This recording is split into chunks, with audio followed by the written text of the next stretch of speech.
Israel एक ऐसा देश जिसने पूरी दुनिया को सिर पर उठाया हुआ है। जहां पहले उसके निशाने पर गाजा था, अब उसके निशाने पर लेबनान है, जिसके बाद लेबनान किसी कब्रिस्तान से कम नहीं लगता, क्योंकि एक ही झटके में इजराइल ने लेबनान की आर्मी को राख कर दिया। लेकिन इतनी तबाही के लिए इजराइल के पास हथियार आ कहां से रहे हैं? अमेरिका वर्ल्ड का इतना ताकतवर देश है जो चुटकियों में दो देशों को एक साथ उड़ा सकता है, इसलिए तो लंबे टाइम से इसे सुपर पावर का टैग मिलता आया है। ये एकमात्र ऐसा देश है जिसके पास कभी भी हथियार खत्म नहीं हो सकते। सिर्फ इस वजह से भी दुनिया को इसका खौफ रहता है। वहीं इजराइल को भी सबसे ज्यादा वेपन्स प्रोवाइड करने वाला भी यही देश है, जिसकी वजह से वहाँ की आर्मी टेक्निकली दुनिया की सबसे मजबूत आर्मी में से एक है। सिप्री यानी कि Stockholm International Peace Research Institute की माने तो साल 2013 से 2019 के बीच इजराइल के कुल वेपन्स इंपोर्ट में अमेरिका की 69% पार्टनरशिप थी। यह पार्टनरशिप 10 सालों के लिए चली थी, जिसमें अमेरिका इजराइल को हर साल 3.8 बिलियन अमेरिकन डॉलर के बराबर वेपन्स देगा। इसके तहत हर साल 500 मिलियन डॉलर के सिर्फ missile defence programme, Iran drone, Arrow और डेविड स्लिंग सिस्टम के लिए दी जाती है। इनसे ही इजराइल अपने यहाँ गाजा के पैलेस्टीनियन आर्म ग्रुप्स और ईरान की हेल्प से लेबनान, सीरिया, इराक और येमेन से किए जाने वाले हमलों से खुद को बचाता है। वहीं गाजा पर अटैक के टाइम पर भी अमेरिका ने इजराइल को वेपन्स प्रोवाइड करवाए थे।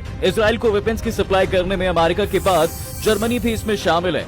सिप्री का मानना है कि 2019 से 2023 के बीच इजराइल के कुल हथियार इंपोर्ट करने में जर्मनी की पार्टनरशिप 30% रही थी। साल 2022 में इजराइल ने 3 एडवांस टकर क्लास डीजल सबमरीन्स को खरीदने की जर्मनी के साथ 3.3 बिलियन डॉलर की एक डील साइन की थी। इनकी डिलीवरी 2031 से शुरू होने की उम्मीद है। ये सबमरीन्स जर्मनी में ही बनेंगी और इजराइल की डॉल्फिन क्लास सबमरीन्स की जगह लेंगी। वेपन सप्लाई करवाने के मामले में इटली 3rd नंबर पर आता है, लेकिन साल 2019 से 2023 के बीच इजराइल के कुल वेपन्स इंपोर्ट में इसकी पार्टनरशिप सिर्फ 0.9% ही रही। इसमें सबसे ज्यादा हेलीकॉप्टर्स और नेवी गन्स थी। यूके के the campaign against arms trades group की रिपोर्ट के अकॉर्डिंग 2022 में इटली ने इजराइल को 18.8 मिलियन डॉलर के वेपन्स एक्सपोर्ट करवाए थे। वहीं पर साल 2023 में ये 13.7 मिलियन यूरो रहा। करीब 2.1 मिलियन यूरो के सौदे अक्टूबर से दिसंबर 2023 के बीच ही हुए थे। इस मामले में एक यूके भी है जो इजराइल को वेपन्स प्रोवाइड करवाता है। दिसंबर 2023 में यूके गवर्नमेंट ने बताया था कि 2022 में उसने इजराइल को 55 बिलियन डॉलर के करीब वेपन्स दिए थे। अब जब हर जगह से इजराइल के पास वेपन्स आएंगे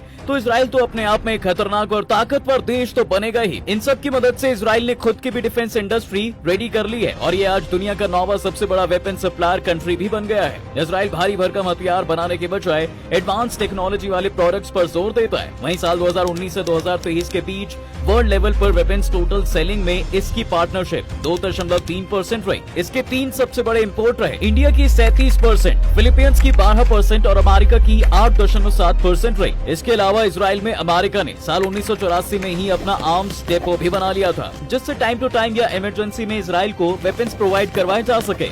यूक्रेन पर रशिया के हमले के बाद अमेरिकन डिफेंस डिपार्टमेंट ने यहीं के रिजर्व वेपन से यूक्रेन को 155 mm की तोपों के करीब 3 लाख गोले सप्लाई करवाए थे। ये भी कहा जा रहा है कि गाजा के साथ युद्ध शुरू होने के बाद अमेरिका यहाँ से भी इजराइल को वेपन सप्लाई कर रहा था। वहीं अगर इंडिया की इस मामले में बात करें तो ये इजराइल को नेग्लिजिबल क्वांटिटीज में वेपन्स प्रोवाइड करवाता है। ये 500 मिलियन डॉलर से भी कम है। इसके अलावा ये इजराइल के लिए वेपन्स का सबसे बड़ा इंपोर्टर है। डिफेंस सप्लाई के मामले में इंडिया किसी हद तक इजराइल पर डिपेंड है। हालांकि गाजा पर हमले के शुरू में यहाँ से 155 और 105 mm की तोपों के गोलों की सप्लाई इजराइल को चाहिए थी, लेकिन इंडियन गवर्नमेंट ने ये प्रोवाइड नहीं करवाए। अब जहां हर देश को इजराइल को दूसरे देशों पर आतंक मचाने से रोकना चाहिए, वहीं सभी इसको वेपन्स प्रोवाइड करवा रहे हैं। लेकिन इसके पीछे भी एक रीजन है, वो है इजराइल का एक ताकतवर और खतरनाक देश होना, जिसकी वजह से आज कोई भी देश इससे पंगा नहीं लेना चाहता। आपका इसको लेकर क्या कहना है? कमेंट्स में हमें जरूर बताएं। वीडियो को लाइक, शेयर करें और फॉलो करें फैक्टिफाइड।